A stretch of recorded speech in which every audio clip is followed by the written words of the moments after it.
Esa mañana, al entrar en la oficina del abogado, llevaba escondido en la manga el pañuelo de Ernesto. Era una costumbre antigua, supongo. Él solía decir que siempre estaba lista para secar las lágrimas de alguien más. Pensé que ese día las derramaría yo, no por tristeza, sino por el peso de todo lo que construimos juntos. 47 años de matrimonio, una casa que pagamos a plazos, unas vacaciones planeadas con mapas de papel y un hijo que criamos con todo lo que teníamos. Javier. Javier ya estaba allí, esperando fuera del despacho donde sería la reunión. Se veía elegante, caro. Esa fue la palabra que me vino a la mente. Caro. Traje gris oscuro impecable, un reloj que nunca le había visto antes. No parecía mi niño. «Buenos días, mamá», dijo sin mucho ánimo. No grosero, pero tampoco cálido. Marta y yo ya hablamos con el señor Ruiz. Sonreí y alcancé la manija de la puerta. Él se puso delante. «Esto es cosa de familia, mamá. Luego te contamos». Creí que había escuchado mal. Parpadeé. Luego solté una risita suave. «¿Cosa de familia?» «Javier, yo soy la familia». Su expresión no cambió. «Déjanos encargarnos de esto. No tienes que preocuparte por los detalles legales». Y luego cerró la puerta, sin alzar la voz, sin explicaciones. Solo el clic de la madera al cerrarse. Me quedé allí un momento, mirando la manija de bronce, esperando que girara, que alguien la abriera y dijera que fue un error. Pero no se abrió. Di media vuelta. Caminé por el pasillo, cada paso resonando demasiado fuerte en ese edificio que olía a limón y papel viejo. Pero yo solo sentía el olor de la vergüenza.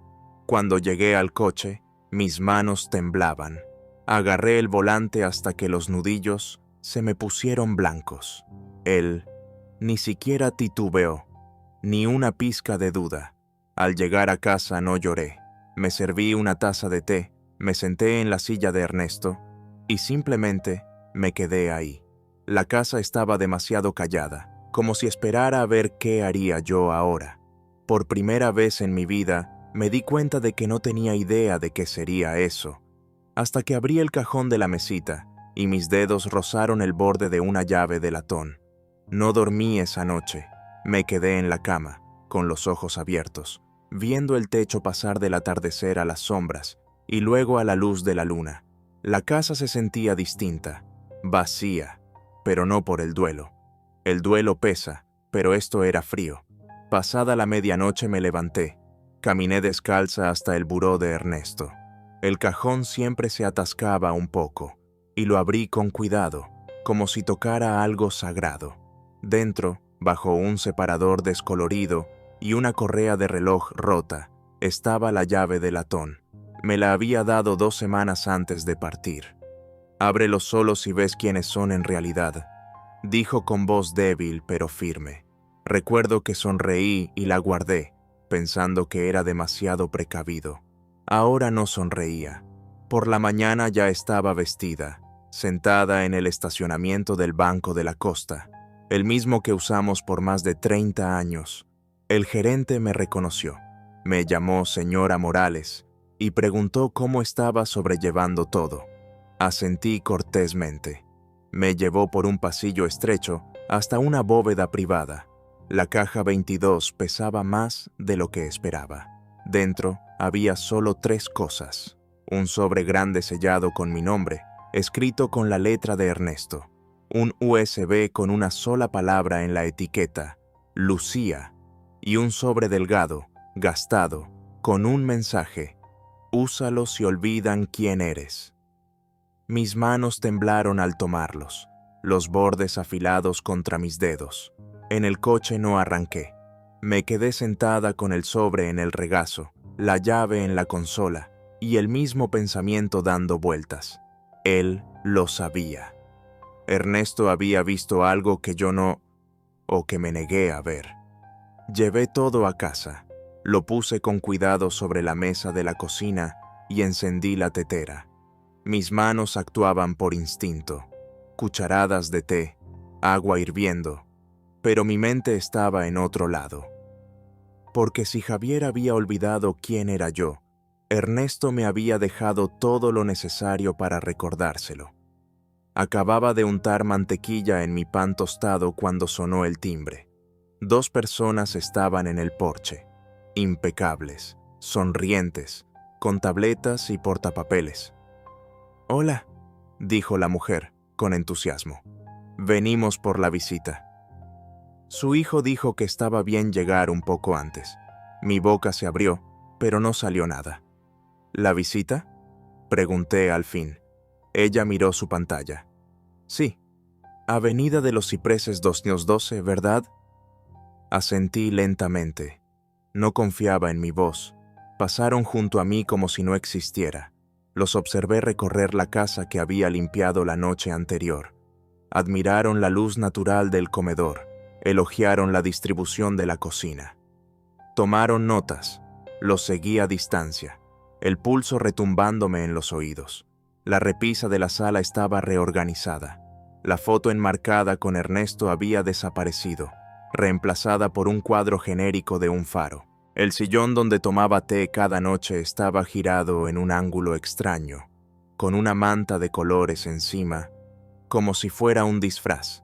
En el pasillo, la puerta del cuarto de huéspedes estaba entreabierta. Adentro, la cama estaba hecha con demasiada perfección.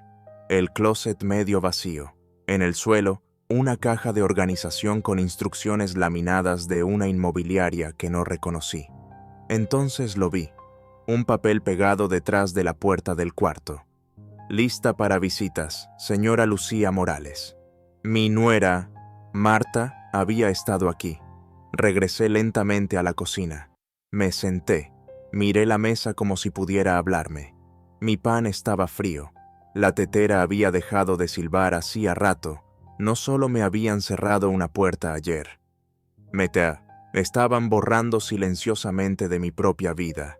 Ya estaban avanzando, reorganizando, empacando mis recuerdos en pedacitos vendibles. Pero la llave de latón seguía en mi bolsillo, y la carpeta con la letra de Ernesto estaba arriba, en el escritorio, esperando. Y yo estaba harta de fingir que no notaba lo que me estaban quitando. Esperé hasta la noche. La casa estaba quieta. La tetera silbaba suavemente en la estufa. El vapor subía en pequeños hilos, como si anunciara algo inevitable. Llevé el USB al estudio, cerré la puerta. Lo conecté a la vieja laptop que Ernesto usaba para escribir tarjetas de cumpleaños y listas de compras. La pantalla parpadeó una vez y luego apareció su rostro, más viejo, más delgado, sin color en las mejillas, pero sus ojos eran claros, vivos. Seguía siendo él. «Si estás viendo esto», dijo con una voz firme, cargada de intención, «es porque ya viste quiénes son de verdad». Me quedé helada. Su voz tenía peso, como si hablara directamente al momento que yo estaba viviendo. Al principio no quería creerlo. Continuó, mirando algo fuera de la pantalla. «Pero Javier y Marta han hecho movimientos, transfiriendo dinero a nuestras espaldas. Reunión tras reunión con abogados. Los escuché hablar, planeando una nueva escritura. Todo mientras yo aún respiraba. Lo vi alzar la vista. Han hablado de tu memoria, susurrando cosas como «está más lenta» o «tal vez es hora de intervenir». Pero yo te he visto, amor. No te estás desvaneciendo, solo te están reposicionando, de persona a carga, de dueña a ocupante. Me tapé la boca con la mano. «Actualicé el testamento», dijo. «Está en la caja fuerte. Todo es tuyo, no por venganza, sino por protección. Vas a necesitar más que papeles. Vas a necesitar valor». Se inclinó un poco hacia adelante. Sus ojos brillaban a través de la pantalla. «No dejes que confundan tu bondad con debilidad. Y no dejes que vendan tu historia antes de que la termines de contar». El video terminó ahí, sin despedidas, solo el silencio del estudio, regresando como si hubiera estado conteniendo la respiración. Me recosté en la silla de Ernesto, mi té intacto, mi mente corriendo, pero algo firme se asentaba bajo el pánico. Una especie de acero que no había sentido en años. Cerré la laptop con cuidado. Caminé por el pasillo y encendí la luz del porche. El viento había arreciado. Las hojas bailaban en la acera, pequeños recordatorios de que incluso las cosas más calladas pueden cambiarlo todo, cuando llega el momento.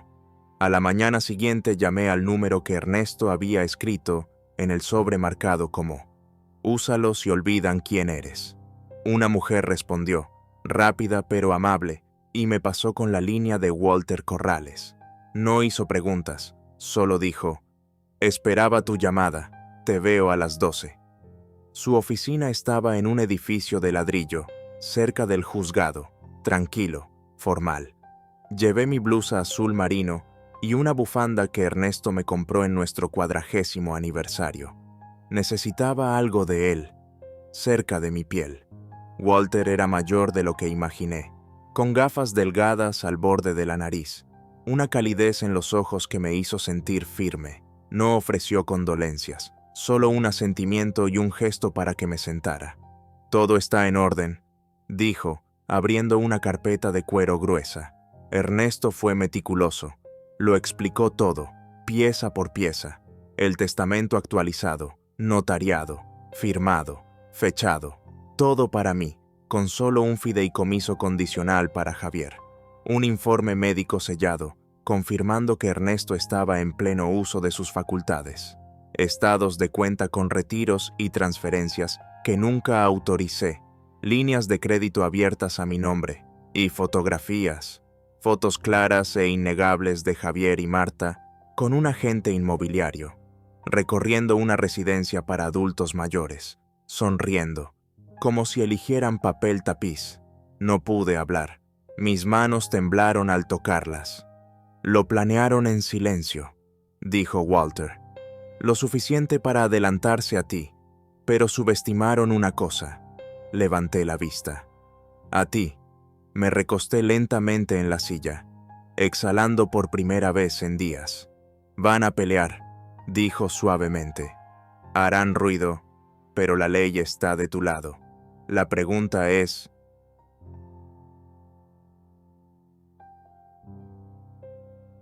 Me miró fijamente.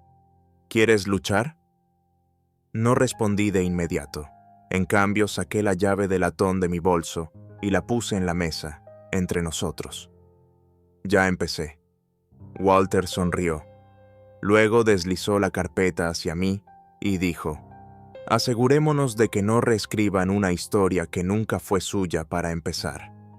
Javier llamó la noche siguiente. Su voz sonaba alegre, como si nada hubiera pasado. «Hola, mamá», dijo. «Marta y yo pensamos que sería bueno reunirnos este fin de semana, solo para repasar todo, hacer las cosas fáciles para ti». Acepté sin dudar. Mi voz sonó cálida, firme. «El domingo está bien». No sabía que ya había hablado con Walter.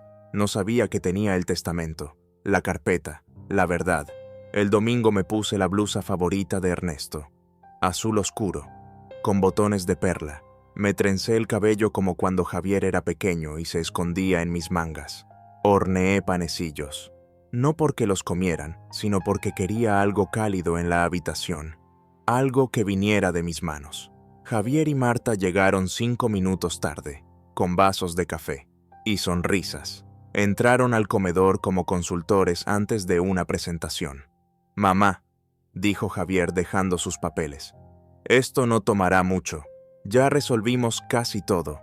Marta agregó, «Incluso te conseguimos una preaprobación. Es un lugar hermoso, vista al jardín, privacidad, mucha luz y seguridad». Me dieron un folleto con fotos de adultos mayores sonrientes, iluminación suave, un plano marcado en tinta azul. Javier empujó un documento hacia mí. «Solo necesitamos tu firma aquí. Ya agendamos una visita». Asentí. Luego saqué la carpeta de mi bolso azul. La puse con cuidado sobre su pila de papeles. «¿Qué es esto?», preguntó Marta. Algo que debió ser parte de su plan, dije. La abrí lentamente. Primero el testamento notariado, luego los documentos bancarios, después las fotos. Vi sus rostros cambiar. La frente de Javier se tensó. El color de Marta se desvaneció. «Esto es todo», dije con calma. Ernesto lo dejó para mí. Confió en que sabría cuándo usarlo. Javier miró de los papeles a mí, la incredulidad destellando tras su calma practicada. Abrió la boca, pero la cerró de nuevo. Pensaban que me llevaban a la meta, pero yo ya estaba pasos adelante, quieta, mientras ellos corrían hacia una puerta que ya no se abría para ellos. Saqué un último documento de mi bolso. La expresión de Javier cambió, rápido, de confusión a incredulidad, y luego a algo más frío. «Esto es sabotaje», dijo con voz cortante. «Dejaste que alguien te envenenara la mente». Marta se inclinó hacia adelante, tomando el testamento. «Esto ni siquiera es válido. ¿De dónde lo sacaste? ¿Quién te metió en esto?» No me inmuté. No alcé la voz. Había esperado demasiado este momento para gastarlo en gritos. «Nadie me metió en nada», dije con calma. Ernesto lo preparó todo. El testamento, las evaluaciones médicas, los registros bancarios. Cada página fue su idea. Javier se echó hacia atrás en su silla. «No entiendes lo que haces, estamos tratando de cuidarte». Lo miré, realmente lo miré. «No, Javier, están tratando de controlarme. Hay una diferencia». Abrí los documentos de los préstamos falsificados y los empujé hacia él. Pero me di cuenta, y ahora todos lo sabrán. No se fueron furiosos. Eso habría requerido convicción. Solo se levantaron lentamente. Recogieron sus papeles, menos los que yo guardé, y salieron, rígidos, como invitados que se quedaron demasiado. No los seguí a la puerta. Esa noche cambié las cerraduras. El cerrajero vino en 1 hora. No hizo preguntas. Llamé a las compañías de servicios y puse todas las cuentas a mi nombre. Reuní cada factura, cada contraseña. Me senté en la mesa hasta que todo fue mío otra vez. Antes de dormir, tomé una etiqueta plateada del cajón y la pegué en el buzón. Justo encima de la tapa, L. Morales, propietaria. A la mañana siguiente abrí todas las ventanas.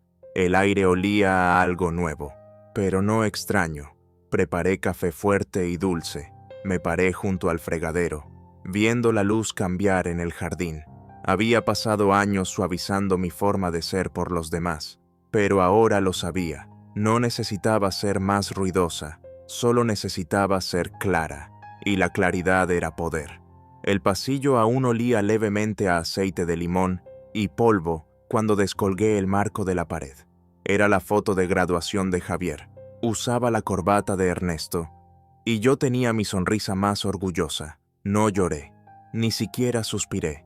Solo la envolví en papel craft y la puse en el cajón bajo el estante de los manteles. No lo estaba borrando. Estaba haciendo espacio en el lugar vacío. Colgué una acuarela que pinté la semana anterior. Mi primera clase en el centro comunitario dejó mis manos salpicadas de cobalto y ocre. Había olvidado cuánto amaba el color por sí mismo. Aprendí a cocinar de nuevo, pero esta vez, para una, me serví con intención. Comí en los platos buenos, los que guardaba para las fiestas. Cada martes iba a clases. Cada sábado probaba un nuevo tipo de té, solo para probar. La gente lo notó. La señora Gómez, de 2 casas más allá, me detuvo en la acera. «Te ves más ligera», dijo, como si le sorprendiera. Sonreí, le agradecí. No necesitaba saber por qué. A principios de abril, los tulipanes florecieron junto a la cerca que Ernesto construyó cuando Javier se fue a la universidad. Uno se abrió antes, amarillo brillante, sin vergüenza. Siempre fue el color favorito de Ernesto. Decía que le recordaba a la posibilidad. Esa mañana llegó una carta. La letra era inconfundible. No la abrí de inmediato. La puse en el mostrador. Me serví té. Me senté con ella, como si fuera un invitado silencioso. Eventualmente, desdoblé el papel. Solo una línea. Si estás dispuesta, me gustaría hablar. La miré por mucho tiempo. No estaba enojada, ni ablandada, solo quieta. La doblé de nuevo. La puse entre las páginas del cuaderno donde anotaba recetas y notas de acuarela. No respondí. Todavía no. El silencio de la casa había cambiado. Ya no resonaba. Se asentaba. Cuando llegó el siguiente sobre, semanas después, reconocí la letra antes de tocarlo. La llamada llegó un jueves por la tarde. Estaba doblando trapos de cocina y escuchando una estación de jazz en la radio cuando vi su nombre en la pantalla. Dejé que sonara una vez antes de contestar. «Hola, mamá», dijo Javier. Su voz sonaba más pequeña de lo que recordaba, más suave, tal vez. O tal vez era yo la que había cambiado. «No llamo por la casa», dijo rápido, «ni por el testamento. Sé que lo perdí. Solo he estado en terapia. Marta y yo nos separamos. He tenido tiempo para pensar, y me di cuenta de que no sé quién eres ahora». No hablé de inmediato. Dejé que el silencio se extendiera, como un puente que él tendría que cruzar solo. «No quiero nada», agregó, «ni dinero, ni derechos. Solo quiero entenderte otra vez». Mi voz cuando salió me sorprendió por su calma. «Entonces empieza aquí», dije. «No con lo que quieres arreglar, sino con quién soy ahora. No la madre que recuerdas, la mujer que olvidaste ver». No me interrumpió. Por primera vez, solo escuchó. Hablamos de nuevo la semana siguiente. Me contó sobre sus sesiones, lo que estaba aprendiendo de sí mismo. Yo le conté sobre la clase de acuarela y cómo estaba mejorando en sombrear la luz en el vidrio. No hablamos de la casa, ni una vez. Él no preguntó si había cambiado de opinión. Y yo no le pregunté si se arrepentía de todo. Algunas llamadas fueron cortas, otras duraron 1 hora. A veces había risas, suaves, cautelosas, como animales saliendo al sol después de una tormenta. No sabía a dónde nos llevaría, no necesitaba saberlo. Lo que importaba era que él estaba llamando, no para tomar, no para arreglar, sino para presenciar. Una noche colgué el teléfono y me encontré sonriendo al silencio que siguió. Ya no se sentía vacío, se sentía ganado. Y esa noche, por primera vez en años, abrí el cajón del escritorio de Ernesto y saqué el cuaderno donde había comenzado a escribir mi propia historia. La primavera llegó despacio, como pidiéndome disculpas. El jardín ya estaba rebosante, tulipanes, jacintos. Incluso el viejo lavandín, que no había florecido bien en años, decidió volver a la vida. Ahora tomaba mi té en el porche casi todas las mañanas, descalza y envuelta en la bata de franela de Ernesto, esa que alguna vez pensé en guardar para siempre. Pero la mayor parte de mis días los pasaba en su escritorio. La superficie tenía nuevos rasguños, pequeños, de donde mi pluma se detenía a medio pensamiento. Eso me gustaba. Significaba que algo estaba ocurriendo. El cuaderno que dejaba abierto se había engrosado con páginas, líneas trazadas con una mano más firme de lo que creí que aún tenía. En la primera página estaba el título provisional, La habitación silenciosa. No lo escribía para publicarlo, no escribía para demostrar nada. Escribía porque necesitaba reclamar mi historia. Habían intentado borrarme, con tanta suavidad, con sonrisas, con decisiones educadas, con firmas discretas archivadas en oficinas traseras. Lo llamaron transición, cuidado, simplificación. Pero yo aún tenía la pluma. Escribí sobre la casa, no como propiedad, como recuerdo. Escribí sobre la voz de Ernesto en el silencio, sobre el peso de las tazas de té y la agudeza de la traición, sobre cómo una mujer puede pasar toda una vida dando y aún así tener que pelear, solo para que la dejen quedarse. Una tarde, mientras cuidaba las hierbas nuevas junto a la cerca, Berta, la vecina de enfrente, se acercó. Traía un pastel en una mano y señaló la carpeta en la mesa del porche con la otra. «¿Qué estás escribiendo estos días?», preguntó. Sonreí y palmeé la mesa. «Mi historia», dije. «No se trata de venganza». Ella ladeó la cabeza. «¿Entonces de qué?». «De no desvanecerse en silencio». Esa noche me senté de nuevo y escribí una línea más. No esperaban que hablara, ni siquiera esperaban que me quedara, pero olvidaron. Ella aún tenía un nombre, y estaba en la escritura. Levanté la vista de la página, escuché el suave crujir del viento en las persianas, y sentí que la casa respiraba conmigo.